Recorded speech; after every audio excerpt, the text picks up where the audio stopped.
Welcome to today's deep dive. Buckle up, we're going way back. 212 BC, Wow, 35th year of the First Emperor's rule.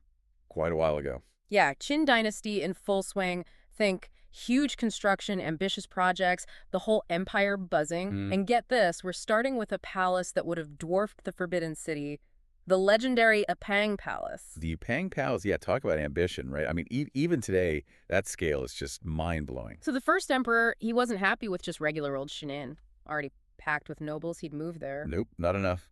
Xianyang, it was bustling, sure, but he wanted more.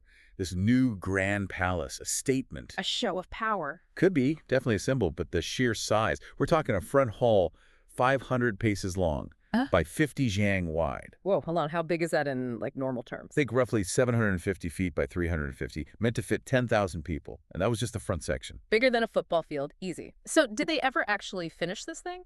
Now that's where things get interesting. See, we've got these accounts, like Dumus's poem, describing this incredible finished palace. Right, I've heard of that. But then the archaeologists come in, they start digging, and the ruins tell a different story. Oh. So what, it wasn't as big as they said? The front hall remains. They suggest construction never reached that legendary scale. Makes you wonder how history gets, well, embellished over time. That's wild, like a historical mystery, right? But, okay, before we get too deep into that, gotta ask, what about all the other stuff the first emperor was building at the same time? This guy was famous for it, wasn't he? Oh, absolutely. Epang Palace is just the tip of the iceberg. You've got the straight road carved through mountains for hundreds of miles. Yeah. And then the Great Wall, symbol of China to this day. Don't forget the Lingua Canal, amazing feat of engineering. It's hard to imagine the workforce they needed for all that back then. Was the Qin dynasty just overflowing with people? They had a system, for sure. Yeah. For Epang and the Lishan Mausoleum, his tomb complex, sources say 700,000 people were working, including hidden palace individuals and criminals. Gives us a glimpse into their labor practices. Pretty complex. Hidden palace individuals? What's that all about? That term, it's still debated by historians to this day. Traditionally, it's been thought to mean castrated men. Oh, wow. But the sheer number mentioned here, it makes some scholars think it might have been a broader category, maybe people with specific skills or those out of favor with the regime. So even something as simple as a job title can be a historical mystery. Seems like every detail about the Qin leads to more questions. That's the beauty of history, right? It's not just about finding answers, but about understanding just how complex the past really was. Embracing the unanswered questions, too. I like that. But speaking of unanswered questions, you mentioned something earlier that's got me curious. This stone marker miles east of Xianyang, marking the East Gate, that part of their empire, too. It was, and that marker, that inscription, it really makes you think about how the Qin saw their territory, their reach. So why put an East Gate so far from, well, everything else? What was the point? Symbolic, maybe, showing off their control over this huge area. But then we've got another detail that might shed some light on it. 80,000 families were moved to two specific spots, Li near the Lishan Mausoleum, and Yunyang, where the straight road began. 80,000 families. That's a massive relocation. What was the thinking behind that? These weren't just random moves. Oh no, there was strategy at play here. You think these families were more like strategic assets? You could say that. Think about it. Putting 80,000 families right by his mausoleum, the first emperor was basically creating a human shield for his final resting place. That's kind of dark, but effective, I guess. And those at Yunyang, the straight road starting point, what about them? Well, if you have a huge population right where this vital right begins, you're guaranteeing a steady flow of labor and resources throughout the empire. The Qin weren't just building roads and palaces, they were controlling the very fabric of society, movement of people and goods. So it was all connected. It's incredible how much planning control the first emperor had over everything. Absolutely. His vision, it went way beyond those impressive buildings and infrastructure. He was reshaping China, socially, politically, creating a legacy that would last for centuries. Seems like we've only just scratched the surface here. I'm already wanting to know more about how all this impacted people's lives, what happened to Epang Palace. Guess we'll have to save that for next time. There's always more to uncover, right? The Qin dynasty, it keeps on giving. Indeed it does. But for now, we'll have to pause our deep dive here. Stay tuned, though, because in our next installment, we'll be unraveling even more fascinating details and mysteries from this pivotal era in Chinese history. It's going to be good. It is. Can't wait. All right, we're back, diving deeper into the Qin dynasty, still in 212 BC. Before we move on from those relocated families, I'm still kind of stuck on the Epang Palace. We've got poetry painting one picture, ruins telling another. How do we even begin to make sense of that? Yeah, it's a great example of how messy history can be. We're trying to piece together official records, poems, and physical remains. They don't always line up neatly. So, how do we approach it then? Could the Epang Palace, even unfinished, have become this idea bigger than the actual building? Oh, absolutely. Even if it wasn't as grand as those poems suggest, the idea of Apang Palace, this almost impossible project, would have been powerful. A symbol of Qin ambition, their power, maybe even a bit of their excess, too. Which takes us back to something we talked about before, all that labor. Hundreds of thousands working on these projects. What were the conditions like back then? Grueling, no doubt about it. We have records of criminals, those hidden palace people forced into labor, long hours, harsh conditions, probably strict quotas to meet. It's kind of sobering, you know? We get caught up in these amazing projects, but it's important to remember the human cost. Definitely. Those individual stories, they often get lost in the official accounts. We get numbers, but rarely a glimpse into the lives of the people who actually built the straight road, the Apang Palace. Those experiences are a part of history, too. Yeah, a good reminder that history isn't just about emperors and palaces, but about everyone who lived through it. Speaking of which, we've been focused on the building, the labor. But what about the materials? Where did all the stone, the wood, everything come from? Great point. That brings up the massive logistical challenge of empire building. Sources mention quarries up north, timber coming all the way from the Shu and Jing regions.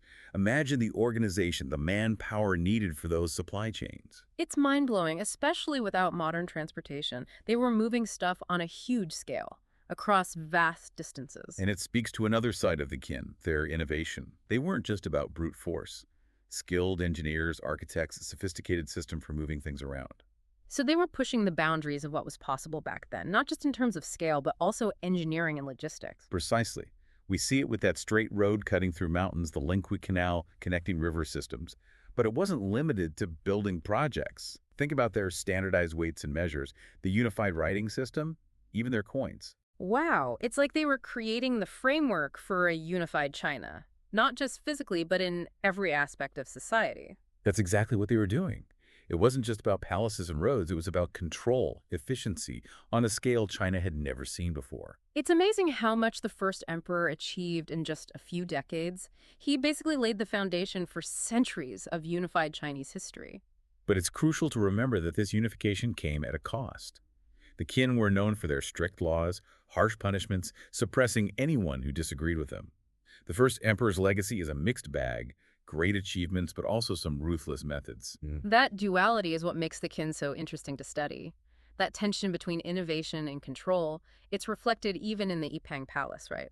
A symbol of ambition, grandeur, but also the massive human effort behind it. It's almost poetic, you know? The Epang Palace, even unfinished, becomes this enduring symbol of the Qin dynasty's ambitions, their achievements, and ultimately, their fragility. Makes you wonder, how would things have been different if they had finished it? What stories would those walls tell? Questions we can only speculate about.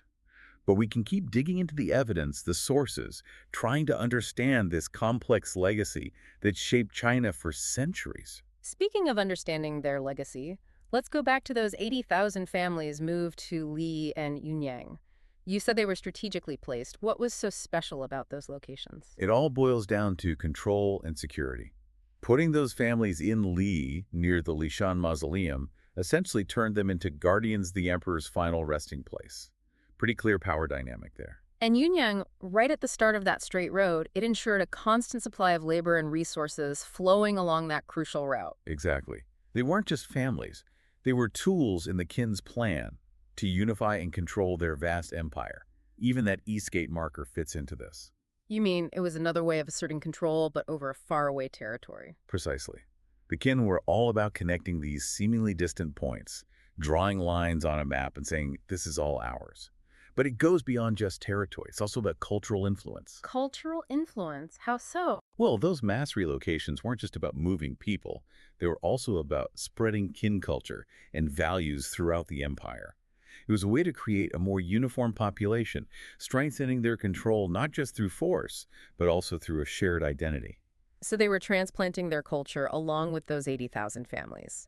It's amazing how these seemingly minor details, a marker, some records, can tell us so much about an entire empire's ambitions and even their anxieties. It's like solving a puzzle, where each piece, no matter how small, helps us see the bigger picture.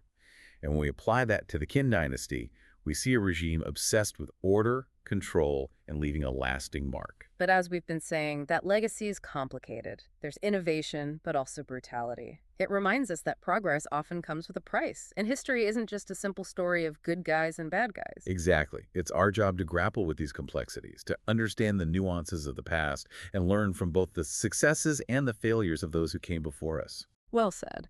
And on that note, I think we'll have to wrap up this second part of our Qin Dynasty deep dive, but don't worry, there's still more to come. Join us for the final part where we'll explore the ultimate fate of the Epang Palace and dig even deeper into the lasting legacy of the Qin Dynasty. And we're back, folks. Final part of our Qin Dynasty journey, still hanging out in 212 BC. Lot to unpack, but before we wrap up completely, gotta know, what happened to the Epang Palace? Just faded away. Well, even unfinished, it stayed a pretty powerful symbol, for centuries even. Kept popping up in poems, stories, all that. So even as a ruin, it captured people's imagination long after the Qin were gone. Exactly. It became this almost mythical thing, Yeah. representing their ambition, how grand they were. Physical building might have crumbled, but the idea of it stuck around. Shows you sometimes the story outlasts the actual thing. But okay, zooming back out to the Qin Dynasty overall, we've talked achievements, innovation, their, well, ruthlessness. How should we even think about them today? They're complicated, right? Yeah, that's a tough question, isn't it? They're a real case study in power, progress, and just how messy things get. Unification, standardized systems, amazing buildings, but at a cost. No doubt about it. So not a simple good guys, bad guys situation. No, not at all. It's ambition, innovation, control, yeah, brutality too, Mhm. all mixed together. And like we said, it's about the people caught in the middle, those relocated families, all the workers. Those stories matter just as much. Right, because it's not just about the emperors and palaces, it's about how those big decisions affected everyday people. Absolutely. And that's why we got to be critical, question those grand narratives, find those hidden voices. No historical period is black and white. So as we wrap up our Qin Dynasty deep dive here, what's the one big thing you hope listeners take away? I'd say this. History isn't just a bunch of facts and dates. It's a conversation going on for centuries, and we're all part of it. When we learn about the past, we're not just memorizing, we're engaging with the very forces that shaped our world. That's a great way to put it. So, to everyone listening, next time you see a building, a road, whatever it is, think about the people who built it, the stories behind it, how it all fits into this giant tapestry of human history. Thanks for joining us for this deep dive into the Qin Dynasty. Keep exploring, keep asking questions, and keep that conversation going.